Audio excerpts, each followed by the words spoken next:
name's Abby Lundberg, and I'm here telling you the news for today. Unfortunately, it is Monday, but it's November 9th, 46 days until Christmas. Today is a high of 77 and a low of 54. So much for fall weather. That reminds me, what's better to celebrate Christmas than with a pecan pie, pecan cookies, pecans. I know Christmas isn't for a while, but you can make anything tasty with pecans. Luckily, News Crew is selling pecans, only $12 a pound. They're selling small halves and small pieces. But wait, there's more. They are freshly picked and delicious. Make your order through any News Crew member or head your way down to Miss Allison's room in room 209. Make sure your checks are to West Valley. Christmas reminded me of pecans, and now pecans are reminding me of lunch. Today you get to choose between cheese or pepperoni pizza, a ham and cheese sandwich, or a wonderful and classic jamwich, which I've never had, so I can't really call it wonderful, but moving on. Now over to Nora Johnson for an extremely complex and difficult book she is reviewing. I've tried to read it recently, but it was just too hard. Nora's Bookshelf.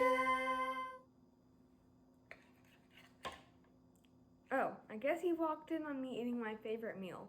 Well, this week, for a change of scenery, and because I want to finish my meal, we're going to do Nora's Bookshelf in my dining room. Hi, welcome back to Nora's Bookshelf, where I give candid reviews on your favorite books. This week's book, by request of these people, is Green Eggs and Ham by Dr. Seuss.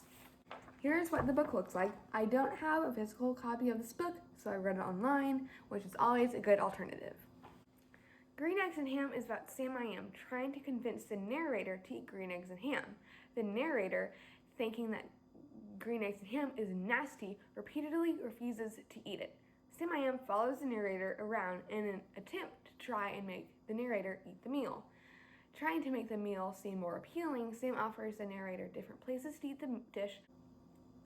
This book was great for 3-year-old me when my mom was reading it to me, and for 7-year-old me when I was reading it to myself. It was also good for 12-year-old me when I was reading it for this book review. At first, I was hesitant to read this book for Nora's Bookshelf because I was like, it's a book made for children. And yes, it is a book made for children, but not just children should read it. It was a really good book, and even though it didn't make me laugh like it did 9 years ago, it was still really entertaining for me, and I'm glad I decided to read it. Of course, I'm giving this book 5 out of 5 stars, and I have no complaints about it. Well, if you'll excuse me, I'm going to get back to my meal. And remember, if you have any books that you'd like me to read and review, just stop me in the hallway or anywhere and ask. See you next week. Great job, Nora. I can't believe you've read the whole thing, and it must have taken a century. The Battle of Grades has just begun. Let the war begin. We will keep you updated on this intense battle. It runs until the end of this month.